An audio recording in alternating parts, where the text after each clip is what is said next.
Immunity में first हम बात करते हैं इन्नेट इम्यूनिटी, या जिसको हमने बोला था कॉन्जेनाइटल इम्यूनिटी और नॉन स्पेसिफिक इम्यूनिटी। अब ये जो इन्नेट इम्यूनिटी है, actually it is made up of 4 types of barriers. ये आपके सामने लिखे गए हैं।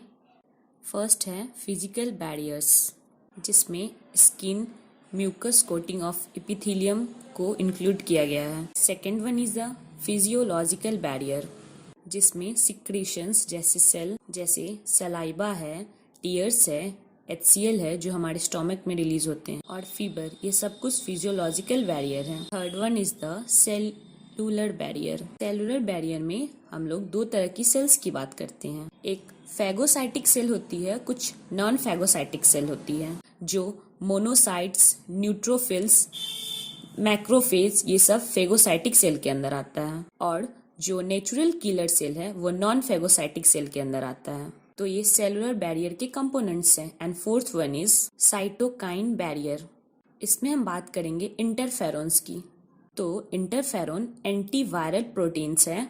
ये जो इंटरफेरॉन होता है ये वायरस स्पेसिफिक नहीं है, मतलब हमारे किसी सेल पे वायरस अटैक करता है तो वायरस इन्फेक्टेड सेल एक प्रोटीन सिक्रेट करता है, and that protein is known as interferons. Chemically they are glycoprotein. तो इंटरफेरॉन वायरस स्पेसिफिक नहीं है। एक पर्टिकुलर वायरस के इफेक्ट पे एक पर्टिकुलर इंटरफेरॉन नहीं बनेगा। मतलब राइनो वायरस अटैक किया तो उस समय जो इंटरफेरॉन बना है वो दूसरे वायरल इन्फेक्शन में भी यूज हो जाएगा। But these are specific. तो ये स्पीसीज स्पेसिफिक है, मतलब मेरी बॉडी में जो इंटरफेरॉन बना है वो आपकी बॉडी में भी यूज हो जाएगा, because we are of same species members.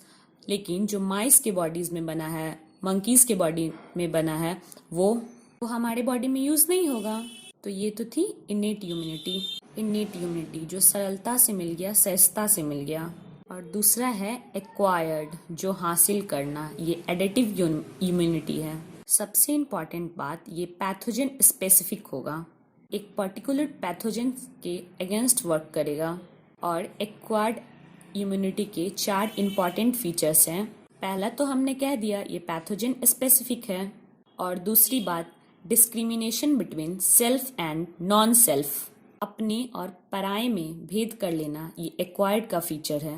Actually acquired immunity में इंक्लूड होती है T और P लिम्फोसाइट। T और B लिम्फोसाइट जो होती है वो अपने और पराये में डिफ्रेंशिएट कर सकती है।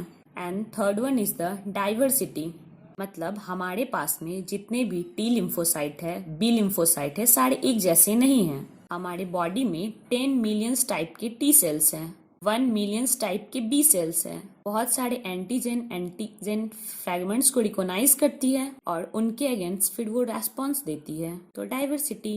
And fourth one is the memory. याद रखना, ये एक्वायर्ड का फीचर है। इन्नेट को मेमोरी से कोई लेना देना नहीं है। कोई पैथोजन अगर हमारे बॉडी में पहली बार आया तो बॉडी उसके लिए प्राइमरी इम्यून रिस्पॉन्स देगा, और फ्यूचर में जब वो आएगा तो बॉडी उसके लिए सेकेंडरी इम्यून रिस्पॉन्स देगा। जो प्राइमरी इम्यून रिस्पॉन्स होता है वो स्लो होता है, वो टाइम टेकिंग होता है, लो इंटेंसिफाइड होता है। फ्यूचर में जब सेम पैथोजन हमारे पास आएगा तो ये क्या होगा, रैपिड होगा, हाईली इंटेंसिफाइड होगा, बूस्टर होगा। तो ये सब कुछ मेमोरी के कारण ही होता है। हमारा इम्यून सिस्टम उस पैथोजन को याद रखता है तभी तो इतना जल्दी पहचान लेता है। तो जो एक्वायर्ड इम्यूनिटी है उसका सबसे इम्पॉर्टेंट फीचर है मेमोरी, याद रखना। और एक्वायर्ड इम्यूनिटी केवल वर्टिब्रेट्स का फीचर्स है, ऑल एनिमल्स और प्लांट्स का फीचर्स नहीं है, क्योंकि इसमें इंक्लूड होती है T और B लिम्फोसाइट्स। तो हम क्या कह रहे थे, हम ये कह रहे थे कि पहली बार जब कोई पैथोजन आएगा तो बॉडी हमारा प्राइमरी इम्यून रिस्पांस देगा, और दूसरी बार आएगा तो सेकेंडरी इम्यून रिस्पांस देगा। एक ग्राफ से इसको डिस्कस करते हैं। आप देखिए ना, यहाँ पे इस ग्राफ में हमने एक्स एक्सिस पे टाइम पीरियड्स लिया है और वाई एक्सिस पे हमने एंटीबॉडी टाइटल और परसेंटेज लिया है।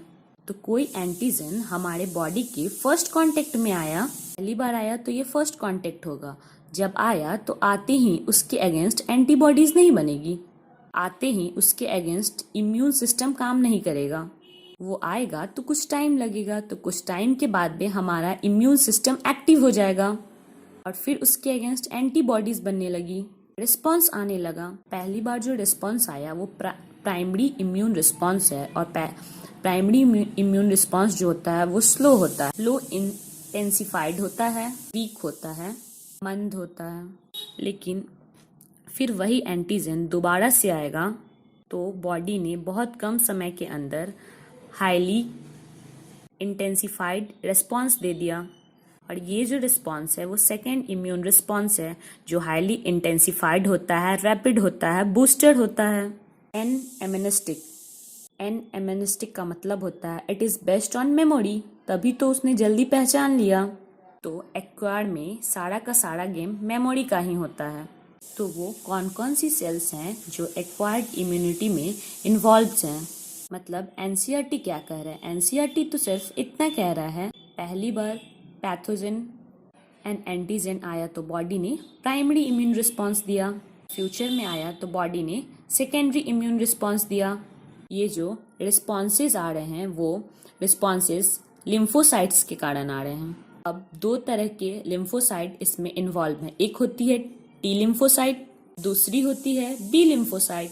एनसीईआरटी तो सिर्फ इतना बोल रहा है बी लिम्फोसाइट एंटीबॉडीज बनाती है, और टी सेल एंटीबॉडीज तो नहीं बनाती लेकिन इनकी हेल्प करती है। ये जो टी सेल्स हैं इनसे कुछ केमिकल रिलीज होगी, उनको हम लोग लिम्फोकाइन बोलेंगे और साइटोकाइन बोलेंगे। अब ये केमिकल्स बी सेल को एक्टिव कर देगी और बी क्या बनाएगी? एंटीबॉडीज। और इन टी सेल्स और बी सेल्स के ही कुछ टाइप होते हैं, जैसे टी सेल्स के हैं T helper cells, T killer cells.